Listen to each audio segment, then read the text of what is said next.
Celebrating the connection with our pets. This is Animal Radio, featuring veterinarian Dr. Debbie White, groomer Joey Villani, news director Lori Brooks. And now, from the Red Barn Studios, here are your hosts, Hal Abrams and Judy Francis.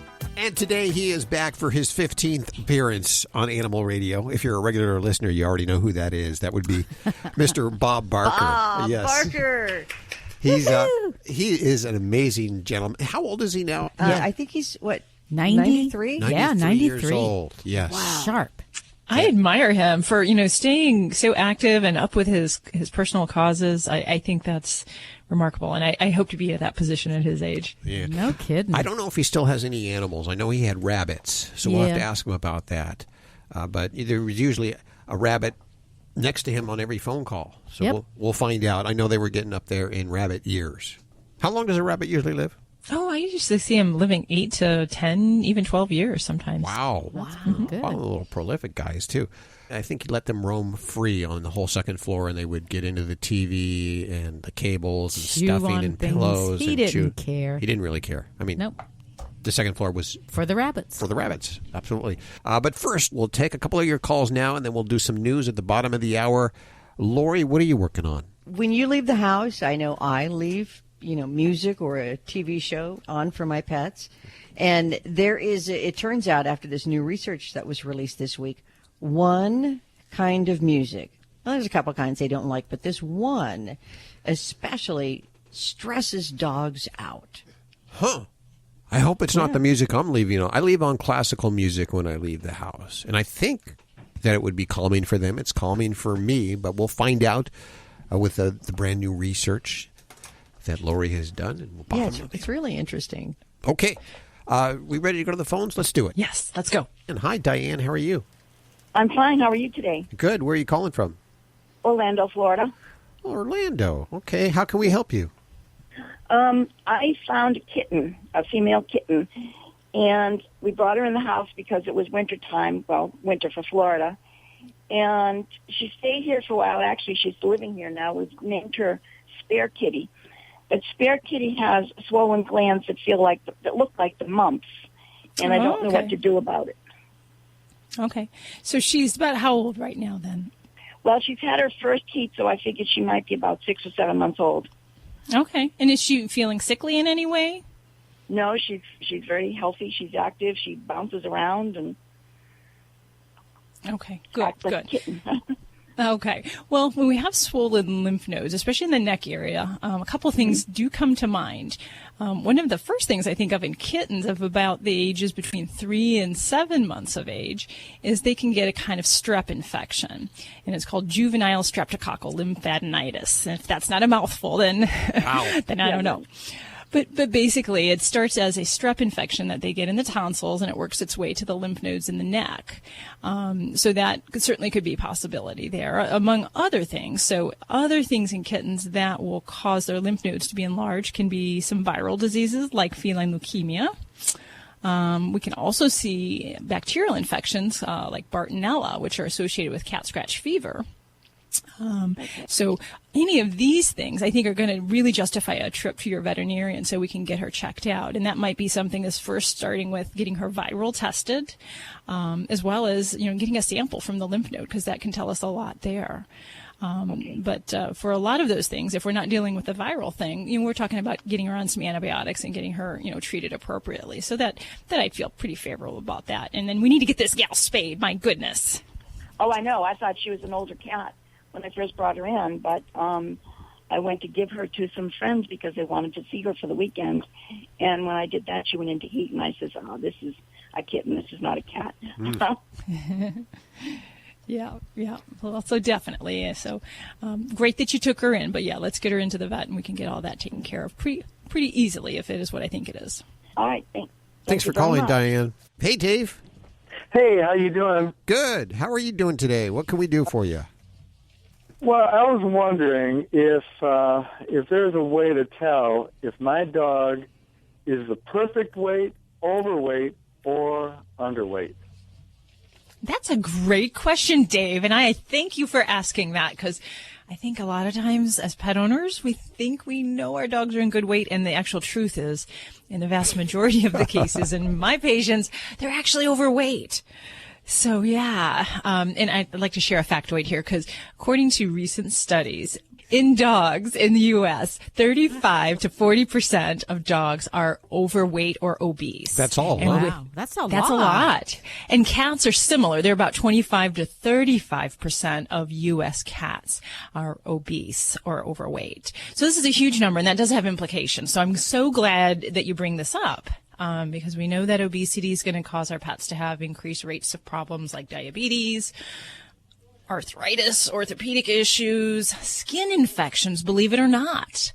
Many people are surprised by that because that excess skin from being overweight can actually make them more prone to non-allergy type, skin infections. So it's a big issue. So the number one thing that I would say is, communicate with your veterinarian. In our office, every time we see a patient, we do what we call a body condition score.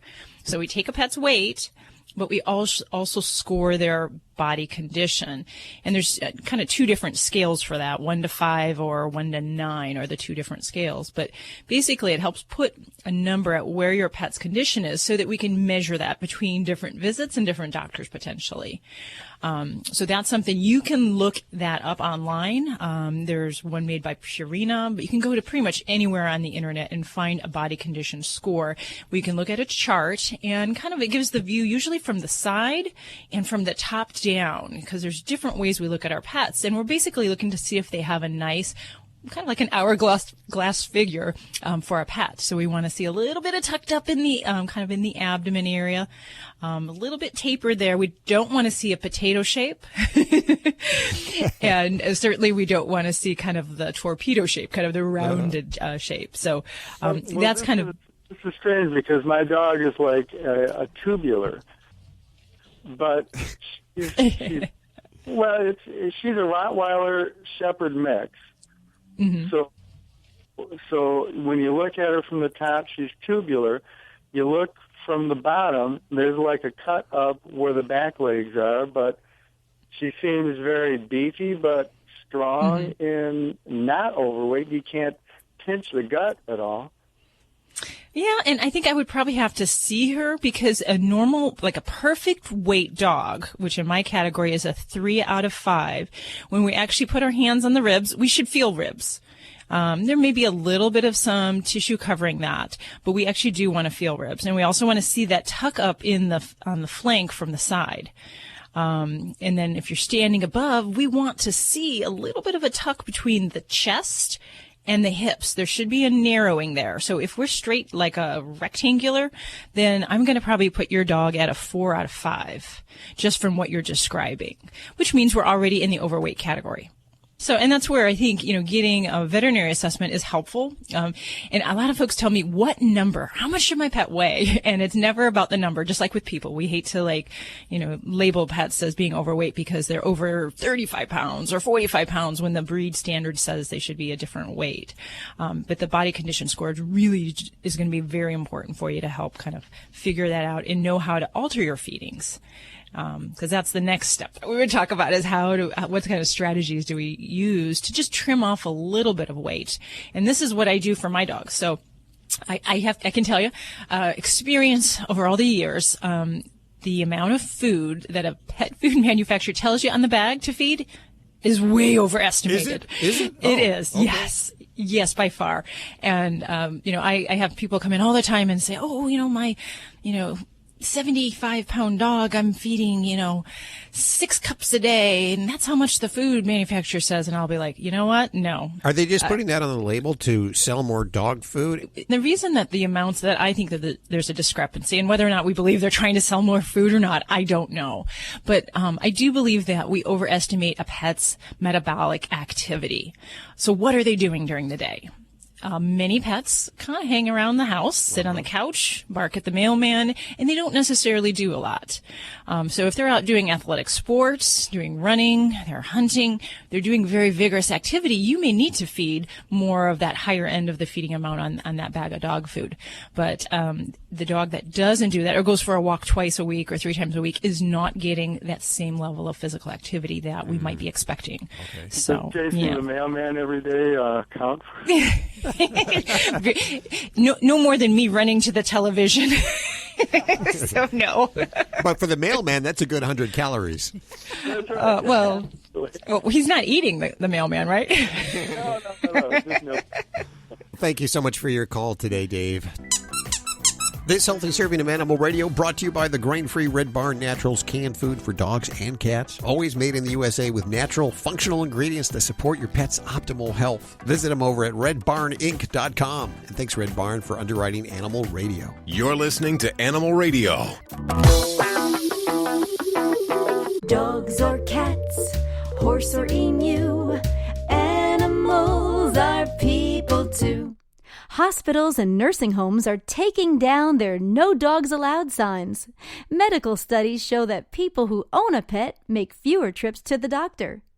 Pets can help calm people with high blood pressure, and just the act of petting a pet can release the feel-good hormones in humans, helping many patients with depression.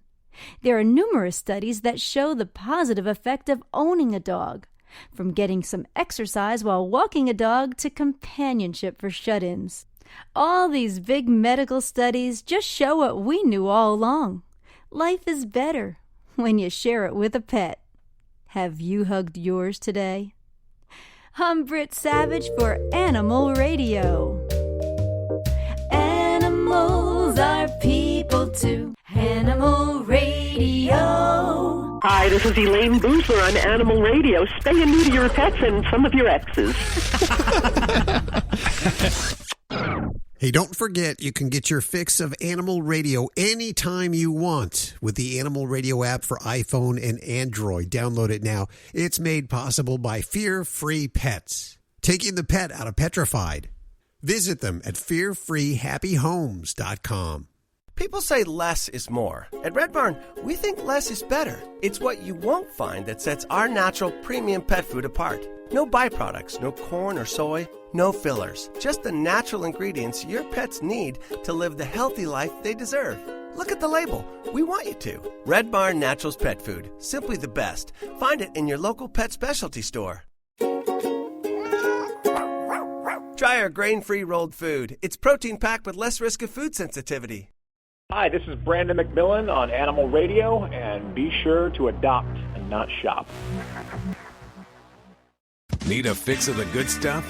Get more Animal Radio with the free Animal Radio app for iPhone and Android. It's Animal Radio, celebrating the connection with our pets. Don't forget, you can also ask your questions from the free Animal Radio app for iPhone and Android. And coming up next hour for his 15th appearance, and I believe this is a record. I don't believe anybody else has been on the show this much. Bob Barker will be back with us. Woo-hoo. I love him. He is an amazing guy who's just always dedicated his life to the animals. That's awesome. Remember his rabbit? Oh, his bunnies? Yeah. Yeah, he had, I believe, his whole second floor, but don't bring those up because I don't think they're still with us anymore. Yeah. But he had the whole second floor of his house dedicated to his bunnies, and they would eat through the cords and wires of the TV set. Ooh, that's dangerous. That is dangerous. We're also going to go to the phones for Dr. Debbie and Joey Villani in just a couple of seconds. What are we doing at the bottom of the hour, Miss Brooks? I had so much fun working on this. There is this awesome new study that's out on what kind of music dogs prefer to listen to. And there's all kinds of variables. So if you're one of those, like we all are, who leaves the house and leaves something on for your pets to keep them company, we'll tell you what's going to keep them calm, what works, okay? I could never agree with my dog. I'll start Pandora and she'll come over and she'll skip a song. She doesn't like a song or something like that. We just don't have similar tastes. So Well, we'll help you on that, Hal. I'll give you the secrets. Okay, let's go to the phones. We have a call for Dr. Debbie, and it's BJ. Welcome to the show, BJ. Hey, Hal. Dr. Debbie. Hey there. How are you? Well, good. I just got a puppy that, well, my baby, in about the last 3-4 months, he'll be 4 years old next month. Okay. And he has decided, when he was a baby, he's a Boston Terrier. So being brachycephalic, he's got them buggy eyes. Yeah. They're adorable with that. Well, that's what I love them. But you always have to take the dew claws off because they rub their face and tear up their eyes. Okay. So I had his dew claws taken off when he was a baby. Okay. And what's he doing now? He's now licking where that dew claw was. Okay. And just one of the legs? And licks on both front feet. Mm-hmm. Am I getting arthritis? Well, the answer is maybe. For pets that, with these front dew claws, there's some controversy whether we have to take them off in some breeds of dogs, or if we just leave them well enough alone. So for various reasons, such as rubbing the face, or really athletic dogs that may tear them up if they're really cutting into the ground, they'll tear their dew claws, whatever reason. So if we end up taking those off, there are some unusual consequences that sometimes can come up. And yes, we can occasionally see arthritis in the wrist. It's not terribly common, and it's something that we could pretty easily pick up off of an x-ray to see if that might be the case. There are also dogs where, depending on the surgery and the technique and so forth, I have occasionally seen dogs where they'll kind of grow back a little bit of nail tissue. If that little bit of the germinal tissue, the part where the nail grows from, if that hasn't been completely removed, that can kind of fester, cause some problems, and even grow back into some form of a nail. So that too, a physical exam with your vet and maybe even an x-ray would help to kind of figure that out. But the third thing that can happen from any surgery, but we sometimes see it with some of these amputations, whether it's from a limb amputation, a toe, or even tails in dogs. We've seen this. And it's something called paraesthesia, and it's a type of nerve pain, which is very much like kind of that pins and needle feeling. And it's kind of a triggering of that nerve where there's really not necessarily a painful stimulus, but it feels weird. And it can either be a type of nerve pain or it can have this tingling feeling. So for some of those pets, once I've ruled out that other stuff that, there's something more serious going on with that joint, sometimes we'll try treating with medications geared towards that. And there's a couple different ones that I'll use. One is called gabapentin.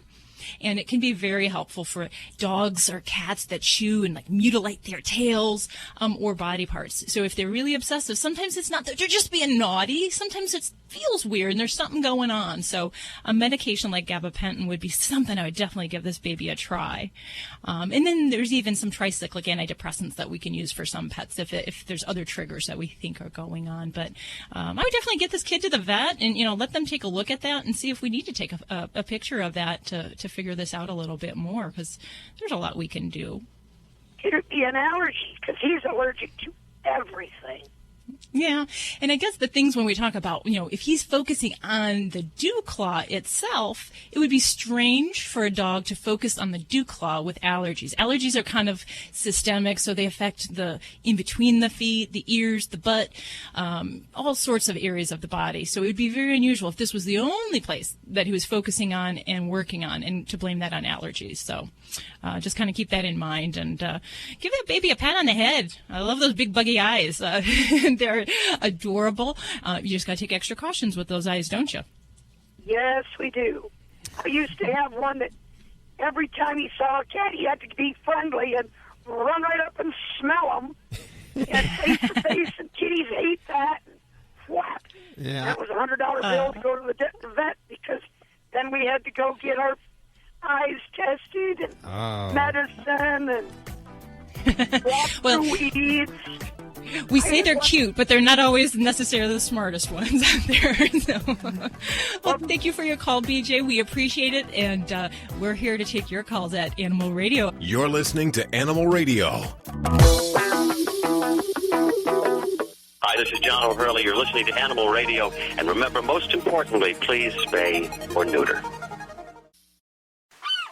I am the family dog, and it's that time of year again. The one where pet parents start looking for Fido-friendly hotels and destinations where Fido is welcome. Make no bones about it.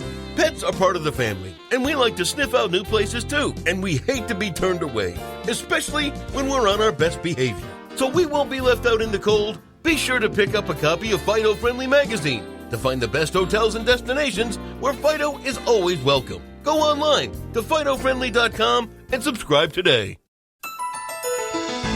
This is an Animal Radio News Update brought to you by Fear Free. Fear Free takes the pet out of petrified and puts the treat into treatment. To learn more and find a certified Fear Free veterinary professional near you, visit fearfreepets.com. I'm Lori Brooks. Now, when you leave your house, do you leave the TV or radio on for your pets? I do. When I leave, I usually put on something like a documentary or HGTV because there's no violence or horror screams. And sometimes I'll do soothing, mellow music, but I never, ever put on Animal Planet because I don't want a dog coming on and barking and my dog's freaking out that there's a strange animal in their home because they don't know what's going on, right? Sure. Am I the only one who does that? No, absolutely not. I usually leave a little classical music for the cats. Hal, aren't you brilliant?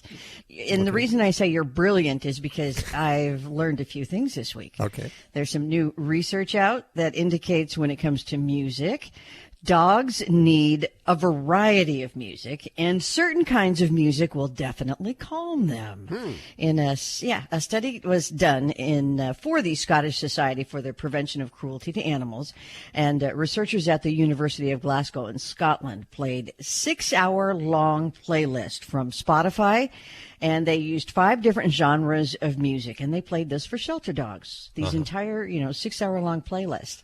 On one day, the dogs would hear all classical music. On other days, they would hear either all soft rock or reggae or all pop or all Motown. Now, the dogs while this was going on, they wore heart rate monitors while the researchers, they monitored their cortisol or stress level hormones, their heart rates, and behaviors like barking and things that showed they were stressed. And they did so even on days when no music was being played so they could compare everything that was happening. Here is what they found. The dogs were generally less stressed when they heard music, and they even showed a slight preference for, got any guesses? Motown? Motown, yeah. Funny you would say Motown. No, a slight preference for reggae or soft rock. Now, when you said Motown, that's one of the types of music that they liked the least. It got the most paws down. Wait a minute. What kind of dogs did they test? All kinds. But the range of responses to the genres was really mixed. But what they did see is that different dogs responded differently. Like we each have, our own personal taste in music. So they say there might be a personal preference for some dogs for different types of music. Now, other research involving shelter dogs does support this chill factor of classical music and suggests that dogs are not fans of heavy metal, which tended to leave many dogs physically shaking. I mean, you could see they were stressed. Sure. You like heavy metal music, though, don't you? No, not. I used to listen to it, but, I just find that listening to it now just makes me want to pull my hair out. In country music, which is reportedly, supposedly calming, and we used to play that for our pets in our boarding facility. But, that too drives me crazy. And I think, a lot of those suicidal things they talk about, your wife leaving you, your dog leaving you, you're losing your job. I don't want my pets to start getting suicidal thoughts. The results for this make a very, very strong case for music as a calming technique, especially in shelters where the high stress levels, can leave dogs cowering and barking jumping at people for attention, behaving in ways that makes it more difficult for them to get adopted. This study was published, by the way, if you want to find out more, in the journal Psychology, or rather Physiology and Behavior. And it was actually built on some previous research by the very same team that found shelter dogs hearing classical music, just like Hal plays for his cats, that those dogs hearing classical bark less and they lie down more. And those are, signs of relaxation. But keep in mind that this effect does not last forever. By the 7th day, even of classical music, the benefits to the dogs in the study had kind of worn off, showing that they get used to the music. It's like elevator music in the background. Mm-hmm. That's why in this study, researchers tested different kinds of music, and a variety of tunes in their favorite genre is best, they say. Because you don't want them to get used to it. You don't want to play the heavy metal, so maybe a reggae song. And it's funny, Hal, isn't it? Because we've all been in radio so long. And Judy, you think about this. Remember, variety was always the key word in radio for how many years? Because people liked variety. So just kind of vary it, but keep it within the limits of what keeps them calm. And by the way, shelter dogs, so I guess other dogs would too, also appear to find audiobooks very calming and soothing. Wow. Really? Yeah. So put on some of those. And as the search for what makes our pets happy, as that continues, the next question for these researchers is to find exactly what dogs like or dislike in music. Like, is there a particular instrument that they find pleasant, or even, a certain kind of beat or tempo? Down in North Carolina, there's a state lawmaker there, Representative Garland Pierce, and he wants pet owners to show affection for their pets, but just, please don't do it, he says, while you're trying to drive your car. Pierce says, I don't have a problem with pets. Actually, I want people to love their pets, but he wants the highways to be safer. Pierce is the primary sponsor of North Carolina House Bill 73, which was recently introduced there. He says he introduced it because his constituents raised the issue of people, driving with animals while in their laps, and, maybe they're at a higher risk for being involved in traffic accidents because, animals can be a distraction, and that would reduce reaction time if a critical moment came up. It is not a law yet, though. House Bill 73 is in committee now, and then if it's approved in the committee, then it will have to be put before the full chamber of state representatives for debate, and then they will vote on it, and then the governor would have to sign it into law. But, I sure hope that they have a law against, talking on a cell phone while you're driving or texting, because that's pretty distracting, too. And then if you mix all three, the texting and the phone calls and the pet on the lap dog, there. Yeah, while playing heavy metal music. Disaster. I'm Lori Brooks. Get more breaking animal news anytime at animalradio.com. This has been an Animal Radio News Update brought to you by Fear Free. The veterinarian isn't typically thought of as your pet's favorite place to go. With Fear Free, that all changes. To learn more and find a certified Fear Free veterinary professional near you, visit fearfreepets.com.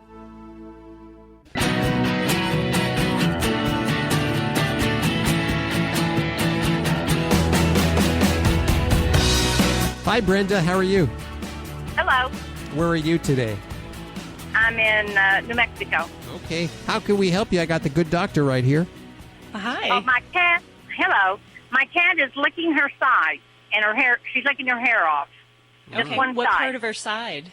Just the center of it, just about a 6-inch strip. Okay, on the right or the left side of her body, or both sides? Yes, just one side. Just one side. Okay. And how old again is she? She's between 12 and 14. Okay, so she's an older gal. And how's everything else with the rest of her health? Is there anything else going on currently? No, she's still playful.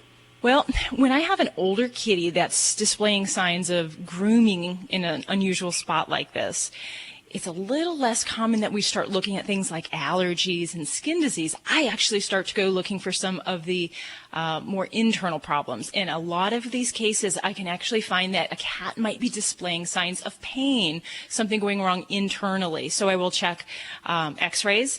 A lot of times I'll find things like bladder stones or arthritis. And these type of things can cause them to groom on the surface in a way to react to some more inner pain and discomfort that they're having. So that would definitely be something that I would look at. And some older cats also with some different types of hormone problems. We can see problems with kidney disease, liver disease, diabetes, some of those where we can even see some types of skin problems and manifestations of that. So it would probably be something that if I had her here right now, I'd pull up my nice big needle and syringe and draw some blood and get those x-rays and take a good look, because in many cases, it's kind of the kitty's way of telling us that, hey, I'm not right. There's something going on inside.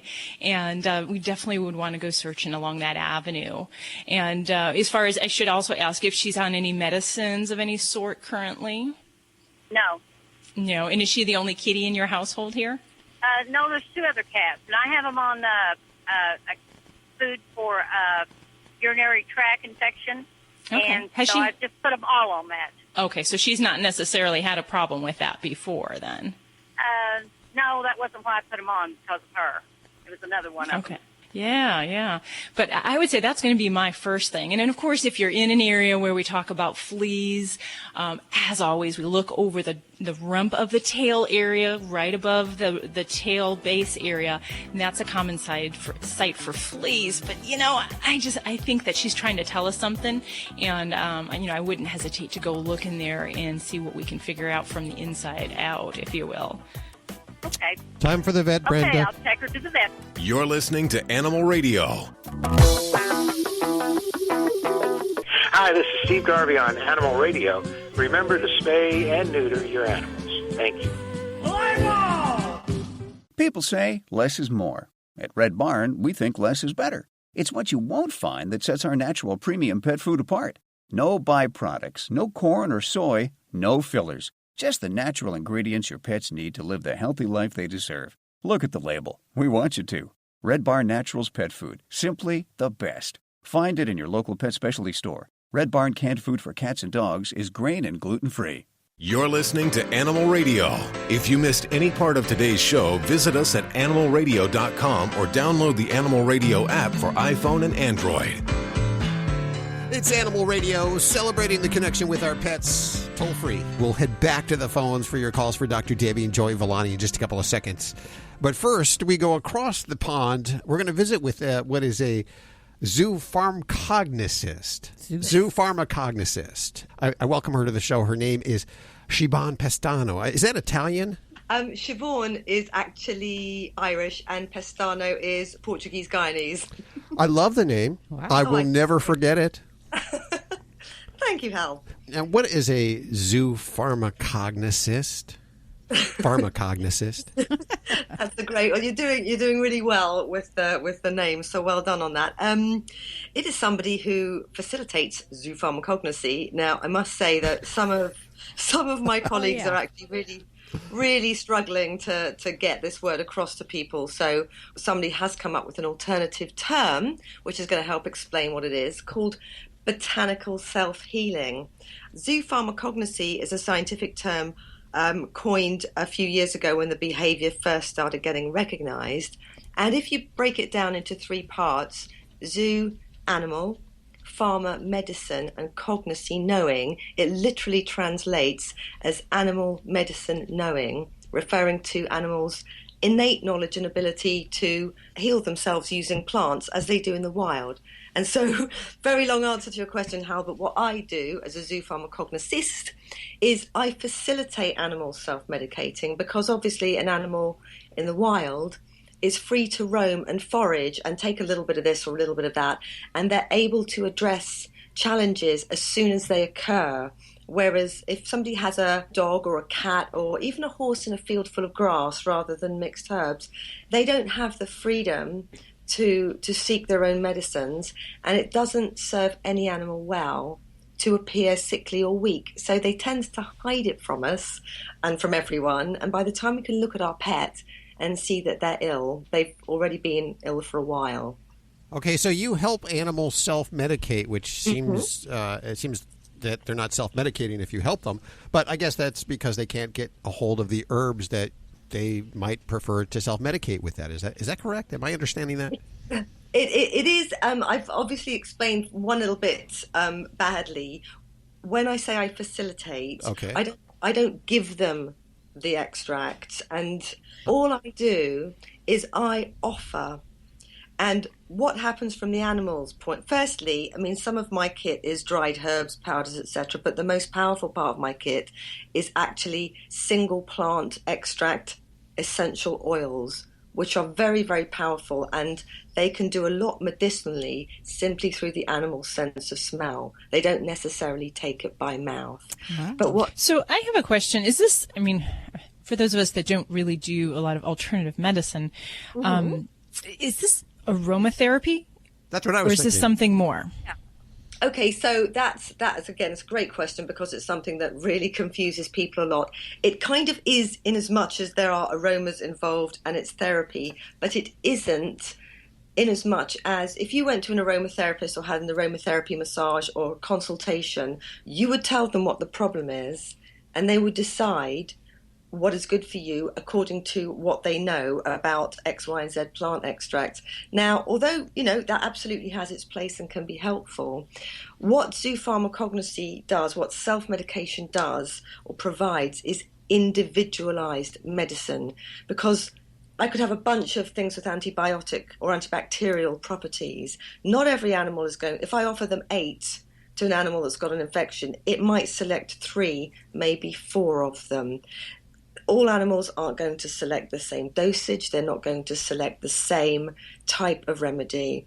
And the individualization of being able to select how much of what it is and how they want it applied, whether they're smelling it, inhaling it, having it topically applied, which they will show you what they want. So they're actually selecting the medication? Yeah, I mean, I know that sounds very counterintuitive to, again, our culture of we know what's best for our animals.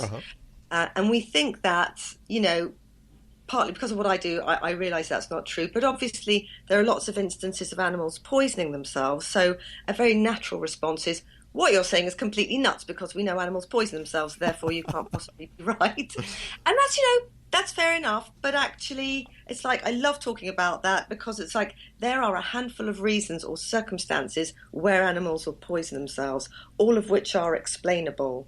Anything from starvation, drought, sequential selection, i.e. if a horse had a load of acorns, if it had access to them and it was eating them because, I don't know, say it wanted to tighten up a wound, but if it felt it had too many tannins, in the wild, it would then go and select some sapin-enriched plants. That's another example. So I'm a dog walker, and I know a lot of the dogs that I walk stop and eat grass. Is that a form of self-medication? Yes, that's the one example that most people can go, oh, my dog or my cat sometimes eats grass. Exactly that. Are they self-medicating? And yes, indeed they are.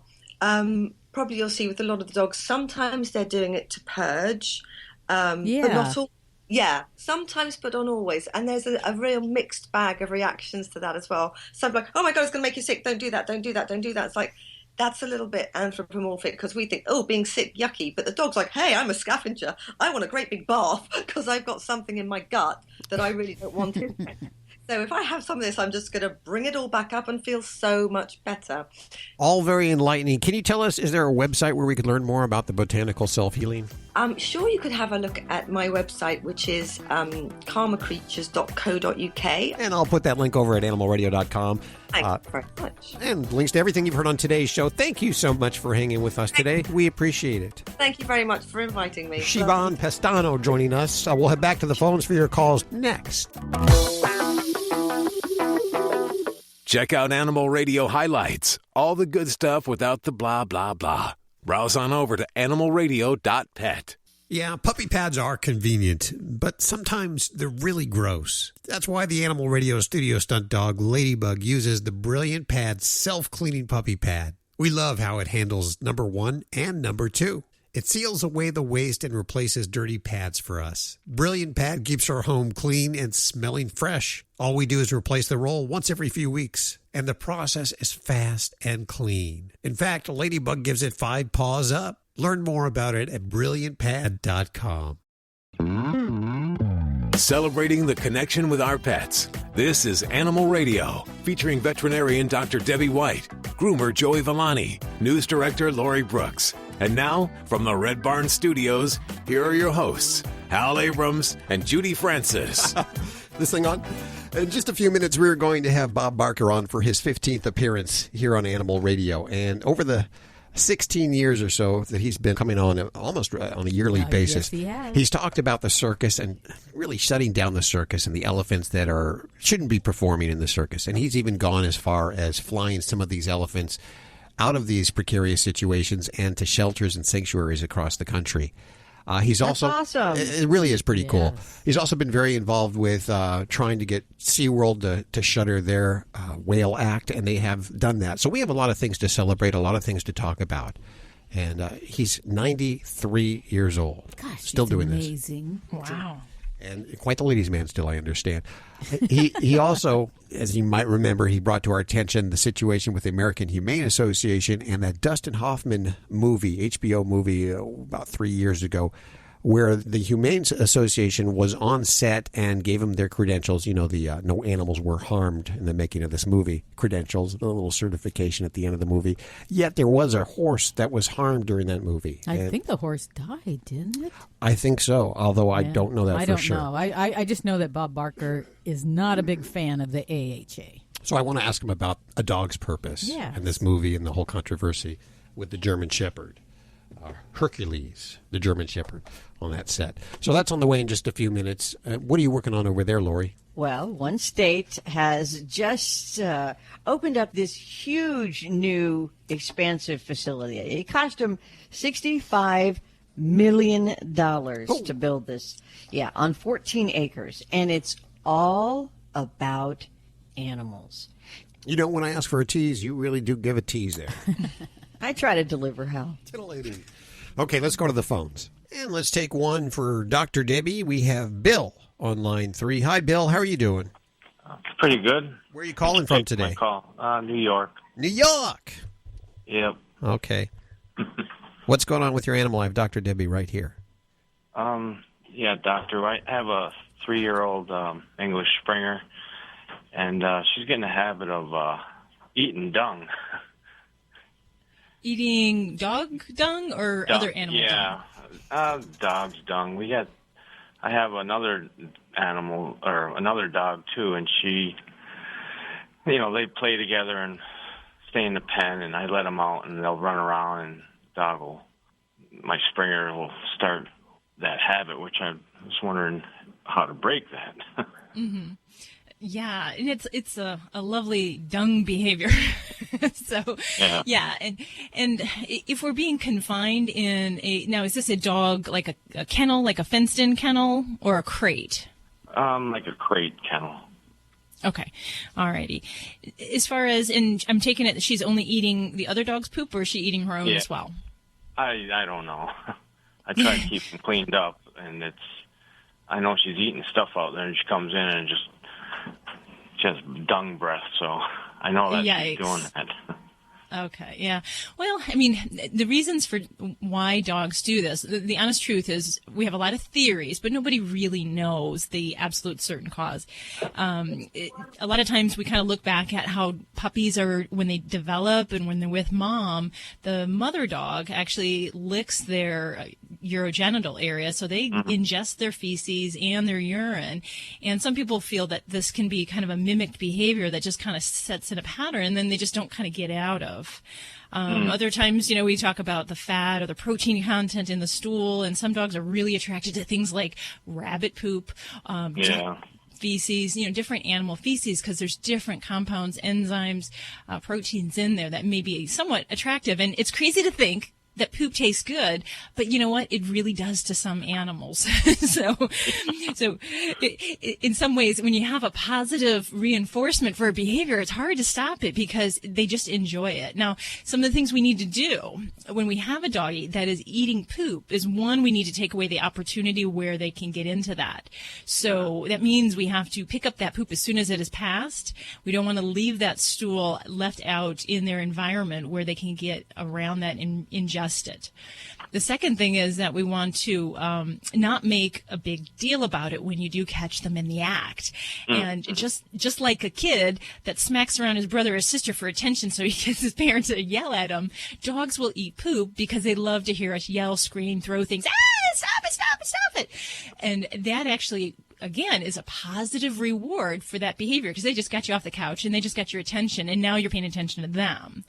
So you want to make sure that you don't react to that in that way, but to give them some kind of alternate thing to do. So if a dog is trying to pick up stool, a squeaky toy, a tennis ball, something you can throw in the other way that is going to get their attention, divert them from the stool. Do not make a big deal out of it. Do not try to discipline them, make them hold the stool in their mouth or say bad dog. That's not going to help at all. And then also we want to look at just, keeping these guys from being bored and anxious. So when they do come out of the kennel, we got to divert that activity and energy, get them running, get them doing something so that they don't see that stool right there and like, okay, that's a great plaything. Yeah. I'm going to go for that. Yeah. So it's kind of a combination of all these things. And, you can do some of the things where people will put cayenne pepper on the poop and so forth.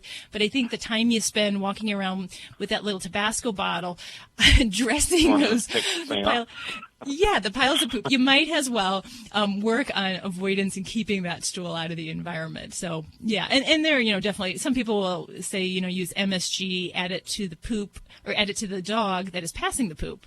And there's a lot of deterrents that they sell on the market. So those things can help, but by themselves, they won't solve this. You kind of got to get at the heart of all of these behaviors and getting like Vlad would say, get the dog a job, something to do, and then really, keep the opportunity to a minimum. Yeah, it's too bad they can't clean it up themselves, but... Hey, I like that idea. It's just that opposable thumb thing. They can't quite get that scooper going. All right. Well, thanks for your help, Doctor. Thanks, Bill, for your call. I believe we have John on the phone. Hi, John. Hi, how you doing? Very good. Where are you calling from? I'm in Tennessee at the moment right now, so if I do lose you, I do apologize. I'm up in the mountains. Well, what's up with your pets today? I have a 5.5-year-old Doberman female. We've had her since newborn. Okay. The problem we're having is we get her groomed once a month, and within a week later, she starts to smell like a sock, an old sock. Oh, yikes. Yeah, and I was just wondering is it something she's lacking in her diet? Is it something that we can do to change that, or is that just a normal thing? Okay, so she's not sleeping with dirty socks or anything weird like that. She just kind of naturally smells. No, actually, we bought her a really nice doggy bed. She has her own bed. We alternate. We have 2 beds for her, so we alternate and wash them, and she's always in a clean bed. Mm-hmm. So, and I guess what does her skin look like? Does she have any kind of hair loss, oiliness, greasiness? When you touch her, any particular part of her body, does she smell, or is it all over? It's just all over. And, my wife does a lot of entertaining through her business. And when we have people over, where it's everybody's looking at each other's socks. And they're all looking at each other like, who stinks? Yeah, no. Right. It's like a real musky smell, though, and we're not sure what the cure for that is. Well, I think the first thing that I would look at is anytime we have a bad odor, we can't find a cause. I do actually like to get really close to the pet, and believe it or not, I like to get some samples from the skin and look, because some pets can have problems with yeast infections. We can get staph infections or types of bacterial infections.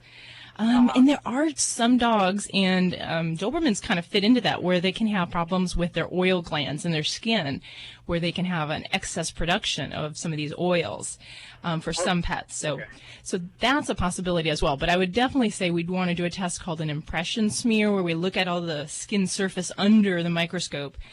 look for any organisms, because I've definitely had dogs we've had to put on medicated shampoos and types of medications to help correct those things. And then there's always that certain pet that might even have some weirdo condition, like a condition called sebaceous adenitis, which creates a smelly, greasy coat. So I would definitely say that's where I would be going with things. Get some samples and make sure we're checking things like teeth and anal glands too, because those are really potent sources of odor from dogs.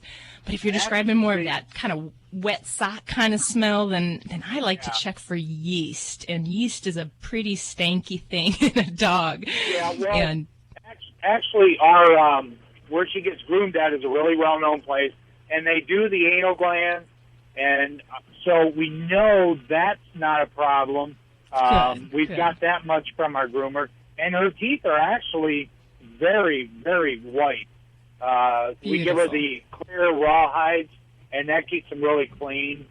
But she does flake a lot. I don't know. Maybe that's something to do with her skin. Yeah, I would definitely say that will be worthwhile, because it's hard to say, let me just tell you this shampoo or that shampoo.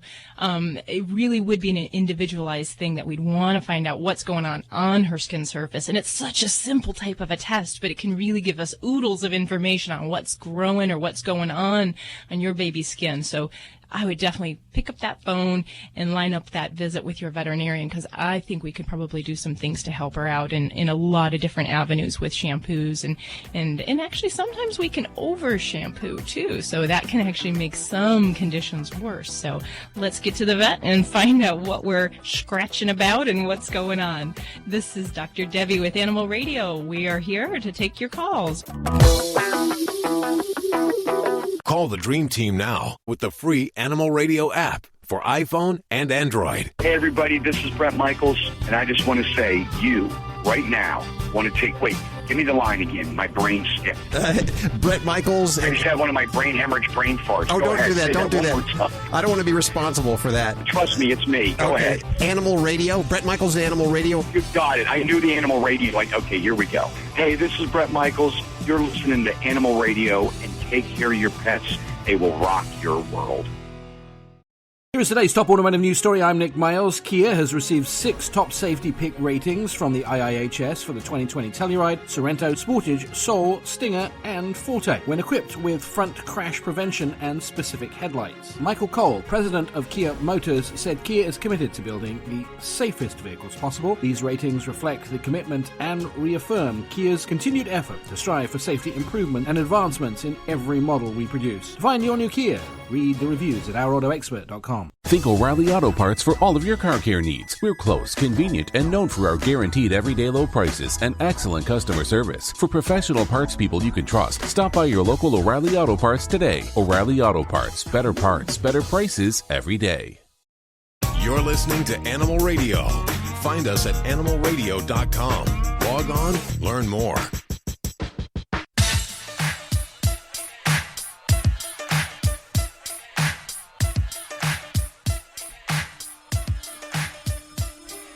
It is so easy to reach out to us.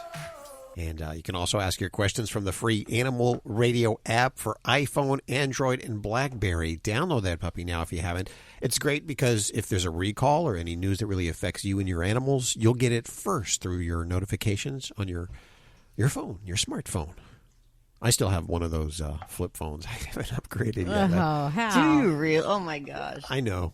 It's I don't even know how to work those anymore. You know things confuse me, like electronics confuse me, and phones especially. So I'm happy with it. I'm surprised you don't have your old dial phone. Well, I would if I could. It's actually more costly now to have a dial phone or a landline than it is. You know those ones with but yet they want you to get one so that it's like cheaper if you get the landline, and who needs it? Yeah. I mean, how can I text from a landline at a restaurant? That's what I want to know. Because that's what you do at restaurants. You know, when you go out with a lot of people, you just everybody's bury sitting your there head on their phone. Yeah, they don't even talk to each other. Not with my little flip phone. I'm like looking around at everyone at the dinner table, like trying to start some conversation, but they're all engaged in their phones. Oh, yeah. And then we went out to dinner the other night, and there's a computer right there on the table that you can pay your bill from. But God forbid that you would want to play the trivia, that you would have to pay an extra $2 to, even kids, I thought, I'll play the kids' trivia. That's got to be free. They always do everything to make the kids happy. Guilty. I've played that before. Yeah. Yeah, and then got the bill for it. Yeah. Whoops. Anyway, so it appears that in just a few minutes we may be talking to Bob Barker for his 15th appearance here on Animal Radio. We'll find out in just a couple of seconds right here. Lori, what are you working on over there in the newsroom? Well, we've got something new happening in the world of exotic pets. But this isn't your kind of, water tropical pet. This is just more of a unique new pet, but they're calling it exotic. And we'll tell you what it is. And it's supposedly very, very difficult to potty train this, if not impossible. So don't get your hopes up, okay? Okay. I'm not even potty trained yet. Okay, so let's go to the phones. And another one for Doc. We have Ron on the phone. Hi, Ron. Welcome to the show. Good day. What's going on? The problem I have with a truck lab, her name is Dolly. She is chewing on her pads on the bottom of her feet right now, her two front paws. Okay. And she's go ahead. She's cracking them open. Well, if this is something where it just happened all of a sudden, the first thing I look at is if there's been some recent activity that's kind of gone over the edge. Some dogs will just a little bit, especially labs, they'll be a little bit anxious and overdo it when it comes to activities like retrieving, running. So if there's been some physical injury where she sustained that, then we look at bandaging and getting her off her feet and some R&R for a while. Now, there are certainly dogs that will get some cracked pads, and for various different reasons. Some of them can be some metabolic problems inside the body, and other times it's just a matter of some dry skin or what we call hyperkeratosis. So it really would be something I would advise to have a vet get their eyeballs on, just so that we can make that distinction, because there are definitely some really freaky looking foot pads in older dogs where the foot pad actually grows off to the side. It gets all kind of bristly looking, and it can have all these fissures and cracks in it, and by itself that isn't usually a problem. So if the fact that she's bothering it, and especially if we see any oozing or bleeding, then this is something we really need to get a look at. And with an older girl of 13, some of those metabolic problems kind of come to the surface, and we might want to evaluate that a bit further. Okay, I was just wondering, this is all of a sudden, I'm a truck driver and she's in a truck all the time, so okay, it causes a problem because they're in different places all the time, and she's walking in asphalt all the time, and that's hot sometimes because of the heat. Mm-hmm. Yeah, and this would be something where it sounds silly, and Hal will probably laugh at me, but there are dog booties and dog socks that have little bits of skid pads on the bottom. So if it is a matter of her feet are sensitive and we're not able to get to a vet to do bandaging, some of those little socks and the booties, it takes a little time to get them used to that and acclimated to that, but that might be a protective device that you could use, especially when you're on the road, to just keep those feet from really getting irritated. And yes, I would put those on Boss. I think that's totally fine. There's nothing wrong with that. I think those are protect cute. Our babies. I think they're cute. I actually do think they're cute. It's when you start putting on the dresses with the frills that I get a little perturbed. But the booties are great. And I know that Ladybug actually has little booties that go on there. It's so cute. Ron, I hope that helps you out, buddy. That helped a lot. Thank you very much. By the way, we do follow-ups. I don't think there's any other radio show that does follow-ups. If you have issues still, our solution doesn't help you, feel free. It's free of charge. It really is. What is it, a full moon? Oh, it is? Call the Dream Team now with the free Animal Radio app for iPhone and Android. Dogs or cats, horse or emu, animals are people too. Everybody's had trouble finding their car keys or maybe a TV remote, but when a California man lost his false teeth, he was convinced he didn't just misplace them. 68-year-old Bill Exner blamed a mouse that Bill and his wife had captured 3 times, and 3 times it escaped. He last remembered seeing his dentures on his nightstand, and after searching all over the house for them, he convinced his daughter's fiancé to take a crowbar and hammer to the closet wall with a small hole in it where he'd seen the mouse run in. After tearing up some molding, the dentures were retrieved. Bill's future son-in-law suggested boiling the dentures in peroxide before putting them in. Bill's wife says the mouse frequently comes out and stares at him, taunting him. I'm Britt Savage for Animal Radio. Animals are people too. Animal Radio. Hi, this is Prince Lorenzo Borghese on Animal Radio. Please remember to spay and neuter your animals.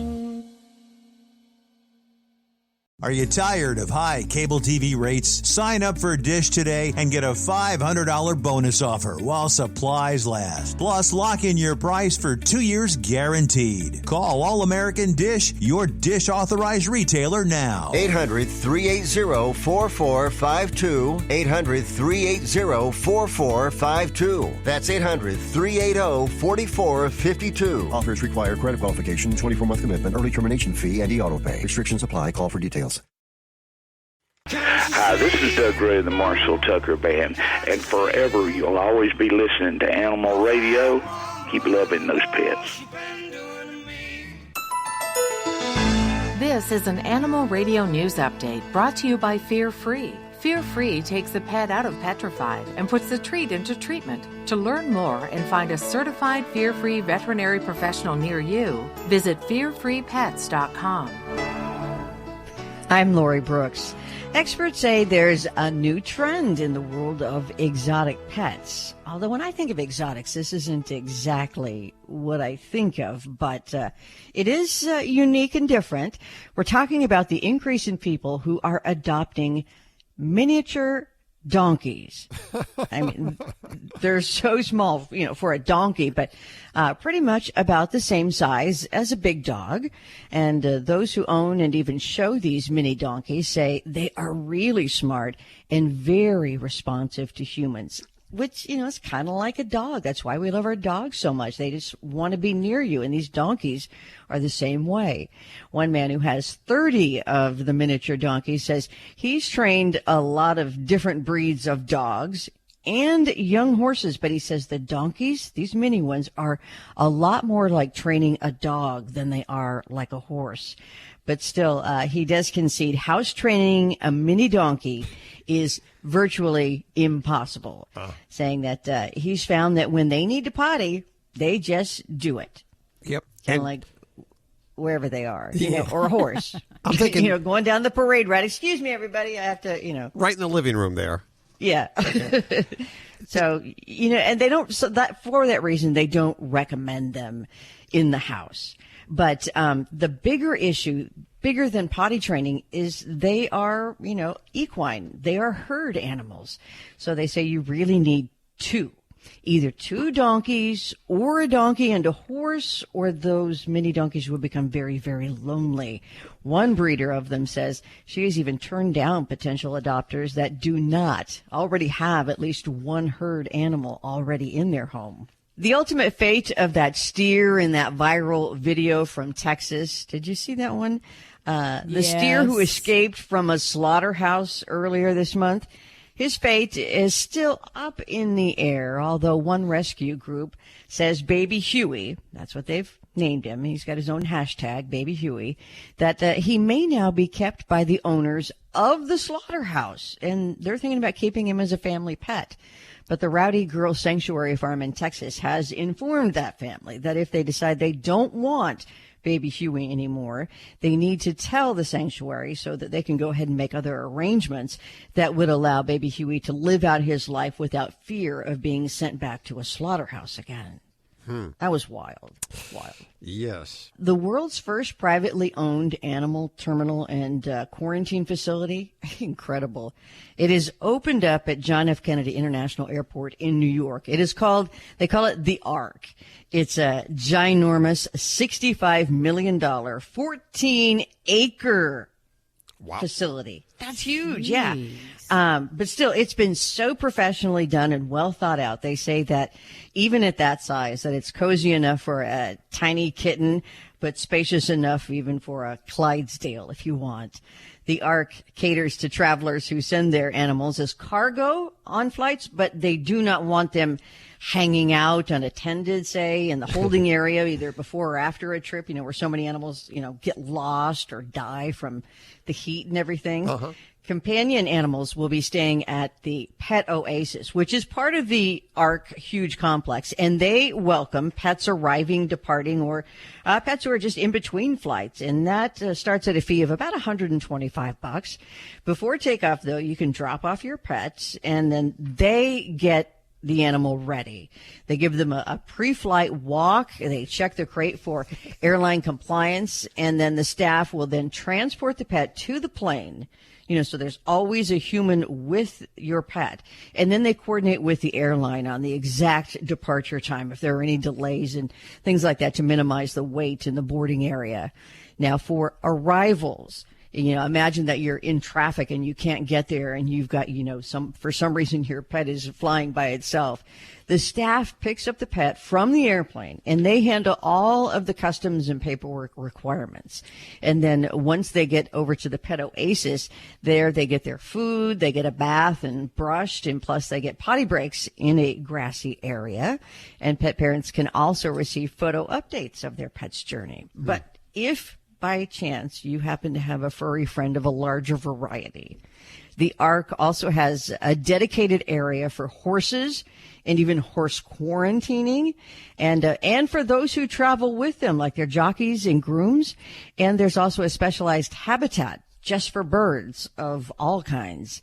And they say that a vet clinic is also in the works there, as is a Paradise for Paws. And if you don't know what that is, it's a luxury pet resort that is already operating in a few cities near the big airports, mostly in Chicago, Denver, and Dallas-Fort Worth. I've heard about those. Boy, it's really amazing how we are now accommodating animals in and out of the cities, the major cities. About time. Yes. Lucy, is there a problem? Was that Lucy? Lucy She's like, snoring? you promised me a trip to Hawaii. Yes, that's Lucy.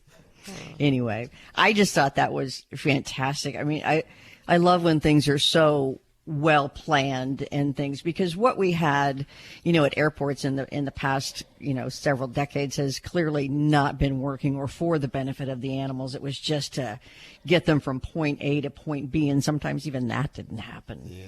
I'm Lori Brooks. Get more breaking animal news anytime at animalradio.com. This has been an Animal Radio News Update brought to you by Fear Free. The veterinarian isn't typically thought of as your pet's favorite place to go. With Fear Free, that all changes. To learn more and find a certified Fear Free veterinary professional near you, visit fearfreepets.com. Need a fix of the good stuff? Get more Animal Radio with the free Animal Radio app for iPhone and Android. We're going to line 3, and Rick is on that line. Hey, Rick, how are you? I'm doing just fine. How are you doing today? Good. I have Dr. Debbie here. How can we help you? I have a English Bulldog. He's about, he's almost 7 years old, and there's two problems that we're having with him. One problem is a recent problem. The other one's been going on for a while. But the older problem is that he will start having like a seizure. His head will start shaking real bad, and it's only his head. And English Bulldogs, they do not like being held, but when his head starts shaking, he wants you to hold his head still for him. And it goes on for a few minutes, and then it eventually stops. Okay, yeah. All right, well, that's an easy one. I can tell you there is actually a weird syndrome of head shaking, and it is believed to be a seizure disorder, and we see it commonly in a couple breeds. And the English Bulldog is definitely one of those. Dobermans, Boxers, and I think Labradors are the other ones. And the head shaking, it really is, some dogs will do the yes seizures, or the yes shaking, or the no shaking, where the head goes up, down, like they're nodding at you. Other dogs will go no to the right and left, back and forth. And it's very harmless. It's not anything we really treat for. Nothing necessarily really reliably works. And it is just more of an inconvenience than anything else. And the good thing is most of the dogs, the bulldogs and the Dobermans that do this, don't really develop anything else more serious. So like a grand mal seizure or other types of neurologic problems. So it's more just something to kind of have to live with and to know that he's a little special. Okay, great. Okay, and one other problem that just started this past year, as he has gotten to the point where he's getting really bad about trying to, hump you, and he'll do it while I'm sitting on the bed, and he will try, and I'll tell him no, and he'll start barking at me and growling at me and getting mad. If I have him neutered, will this fix this problem? Oh yeah. It would be the first thing I would do, and I would say I sure hope so, and I feel bad for you. The other day I was actually in an exam room with an English bulldog. He was not neutered, and I walked up, petted him on the head, and I turned around to talk to his parents, and he started humping my leg and just kind of let go. So they have a very strong sex drive, and yeah, if he's not a breeding fella, there's no reason those little guys have to be there dangling between his legs. I would say get this fella neutered, and hopefully it will help with some of that behavioral thing. I'm a little concerned because the barking and some of the behavioral thing can also be a dominance display. So the first thing I do is sign up for the neutering, and then the second thing after that's done is if he's still displaying some of those behaviors, we may need to get some behavior training as far as to deal with some of that dominance issues. Yeah, go get him neutered and then call us back if you're still having problems. And there's a lot of reasons, not only because he's humping your leg, not only because he can go out and procreate and we already have too many animals, but there's health reasons too, certain cancers that can be avoided with neutering and spaying and neutering. Is that correct, Doc? Am I right there? Am I wrong? No, I'm right. Definitely. You got to, and I know we're all very passionate about some of these, the good benefits, and a lot of it translates into preventative health. I know in earlier calls we've talked about urinary problems, prostate disease. We can avoid so much of this for our pets by just getting them spayed or neutered before they get into that sexually active phase. So, snip, snip, Rick. Snip, snip. Yes, definitely. Thank you guys so much. Thanks for listening. Call the Dream Team now with the free Animal Radio app for iPhone and Android. Hi, this is Justin Silver from CBS's Dogs in the City here on Animal Radio, just reminding you to always stay and neuter your pets. Here is today's top automotive news story. I'm Nick Miles. The 2020 Hyundai Sonata was named one of Auto Trader's 10 best car interiors under $50,000 for 2020. Scott Mogerson, Director of Product Planning at Hyundai Motor Company, said this recognition by Auto Trader magnifies consumers' awareness of the Hyundai brand and our company's commitment to making great product both inside and out. The Sonata has a starting MSRP of $23,600 and is available in dealerships across the U.S. To find your new Sonata, see our reviews at ourautoexpert.com. Think O'Reilly Auto Parts for all of your car care needs. We're close, convenient, and known for our guaranteed everyday low prices and excellent customer service. For professional parts people you can trust, stop by your local O'Reilly Auto Parts today. O'Reilly Auto Parts. Better prices every day. This is Greg Biffle on Animal Radio, and remember to spay and neuter your pets. The following program is a repeat of an earlier broadcast. You're listening to Animal Radio. If you missed any part of today's show, visit us at animalradio.com or download the Animal Radio app for iPhone and Android. It's Animal Radio, celebrating the connection with our pets. For his 15th appearance on Animal Radio, we welcome back Mr. Bob Barker. Hi, Bob. Hi, is this Hal? Yes, how you doing? Hal, I'm sorry I'm late, but I'm here, and I hope you'll forgive me. I understand that it was problems on our end. With our phones here. It's been raining heavily around the studios here. I wish I hadn't mentioned that I was late, and you'd thought it was your fault. Yeah, never would have known. Well, you know what? We're having a good year with the whole thing with the circus, the Ringling Brothers, Barnum and Bailey. Hey, how about that? Yeah, they're shutting down shop. What do you think about that? Oh, you know how I'm ecstatic, and I think every animal rights guy in the country is ecstatic, and probably several other countries. And then SeaWorld also taking their Yep. Yeah, that movie was I never saw it, but it must have been a wonder. Yeah. a couple of weeks ago, there was this whole hubbub around A Dog's Purpose, this movie and the treatment of a... Right. What was your take on that? Well, it's just like everything else. American Humane Association representatives were there right there. They never do anything to help animals. I'm so disgusted with them. They are accepting money from the movie industry, and they're accepting money from other organizations as well, I understand, and they're just they're disgusting. Yeah, well, it seems like the hands are in the wrong pockets. You bet your life. And you never know what really happened on the set. They said a lot of that video was edited, but the AHA admits that maybe there were some lines crossed, and it just doesn't seem right.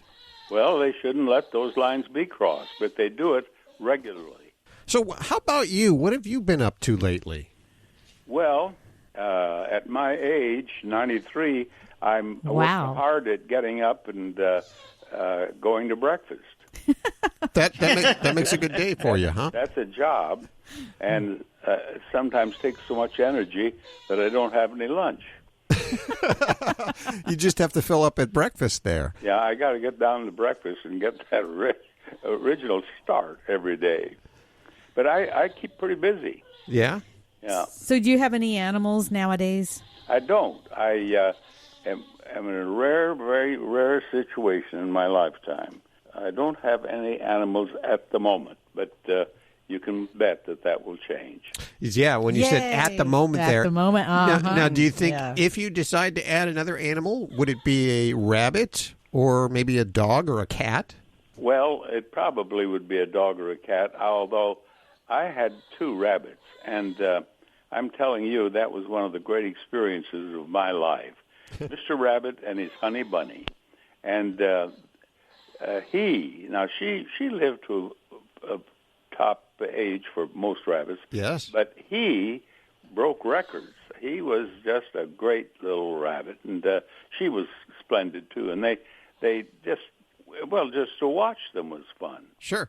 Didn't they live on the second floor pretty much? Yep. Yep. They never left the second floor. They had this one big room all for them, and there was an overstuffed chair in there which they ate, and they were very destructive, but they were just a joy to have around. And cuddly too. Oh, cuddly! You bet your life. They love to be petted. In fact, if I would go upstairs, Mr. Rabbit would go run by a certain chair where I would sit and pet him, and I'd sit and pet him no matter what else I was doing.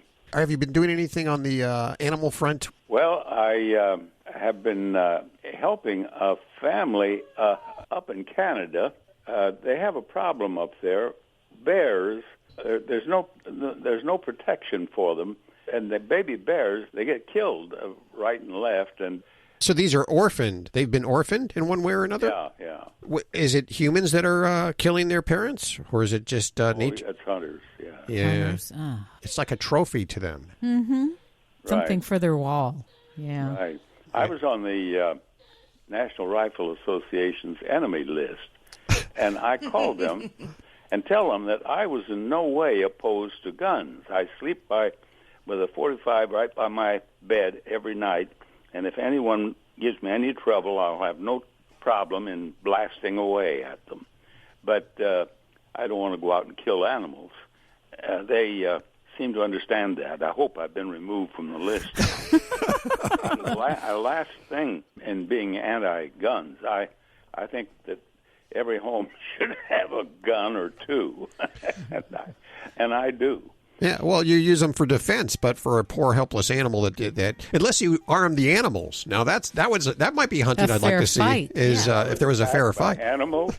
Well, I appreciate you taking time with us today. Did you know this was your 15th appearance here on Animal Radio? I did know that, and I don't know how. You're taking a terrible risk because your listeners might be sick of Bob Barker. You know, it's... Listen to that old man tell the same Never. stories over and over. We thank you for spending time with us And when you get that pet, let us know if you decide to get a cat or a dog or another rabbit. Well, I have a lady friend, house guest right now, and she's pet enough for me.